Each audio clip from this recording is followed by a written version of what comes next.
నమస్తే welcome to meta news ముందుగా ఈ వీడియోని లైక్ చేయండి షేర్ చేయండి మరిన్ని ఇంట్రెస్టింగ్ పొలిటికల్ అప్డేట్స్ కోసం మెటా న్యూస్ని సబ్స్క్రైబ్ చేయండి ఇక మ్యాటర్లోకి వచ్చేస్తే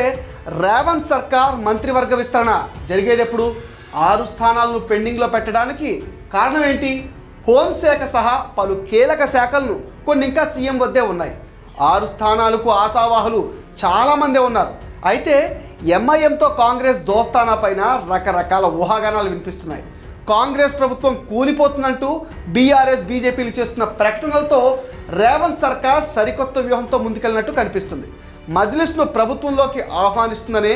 గుసగుసలు కూడా వినిపిస్తున్నాయి ప్రో టైం స్పీకర్గా ఎంఐఎం ఎమ్మెల్యే అక్బరుద్దీన్ ఓవైసీని నియమించడం పాత బస్తీ అభివృద్ధి పైన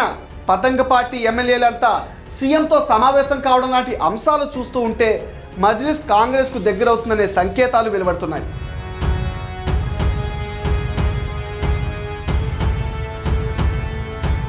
కాంగ్రెస్ పార్టీతో చాలా కాలంగా మజ్లిస్ విభేదిస్తుంది తెలంగాణలోనూ కాంగ్రెస్కు వ్యతిరేకంగా మజ్లిస్ రాజకీయం చేసింది అసెంబ్లీ ఎన్నికల్లో ఎంఐఎం కేవలం 9 స్థానాల్లో మాత్రమే పోటీ చేసింది మిగతా అన్ని చోట్ల బీఆర్ఎస్ పార్టీకి మద్దతు ఇచ్చింది గ్రేటర్ పరిధిలో బీఆర్ఎస్ ఎక్కువ స్థానాలు సాధించడానికి మజ్లిస్ మద్దతు కూడా ఓ కారణమని భావిస్తున్నారు అయితే ప్రభుత్వం మారడంతో ఎంఐఎం కాంగ్రెస్కు చేరువైనట్టే కనిపిస్తుంది అటు కాంగ్రెస్ పార్టీ కూడా సాధారణ మెజారిటీ కంటే 4 సీట్లు ఎక్కువగా ఉన్నాయి అందుకే మజ్లిస్కు చెందిన 7 బలాన్ని కలిసి వస్తుందని అంచనా వేస్తున్నారు నేరుగా మద్దతు ఇవ్వకపోయినా ప్రభుత్వం వైపు ఉంటారనే సందేశం పంపితే చాలన్నట్టుగా కాంగ్రెస్ భావిస్తుంది ఎంఐఎం కాంగ్రెస్కు మద్దతుగా నిలుస్తుందే తప్ప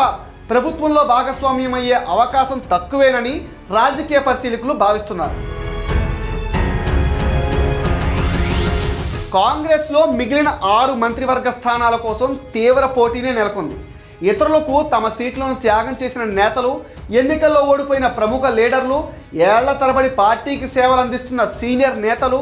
మంత్రి పదవి ఆశిస్తున్నారు దీంతో సీఎం రేవంత్ రెడ్డి తీవ్ర ఒత్తిడిని ఎదుర్కొంటున్నారు వరుసగా 2-3 సార్లు ఓడిన నేతలు సీనియర్లు అయినప్పటికీ వారికి క్యాబినెట్లో స్థానం ఇవ్వకూడదని ఓ వర్గం డిమాండ్ చేస్తుంది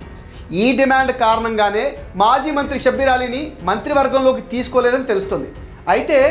ఈ ఎన్నికల్లో కాంగ్రెస్ తరఫున ఒక్క ముస్లిం అభ్యర్థి కూడా గెలవలేదు దీంతో క్యాబినెట్ బెర్త్ కోసం మొహమ్మద్ అజారుద్దీన్ షబ్బీర్ అలీ ఫిరోజ్ ఖాన్ల మధ్య పోటీ నెలకొంది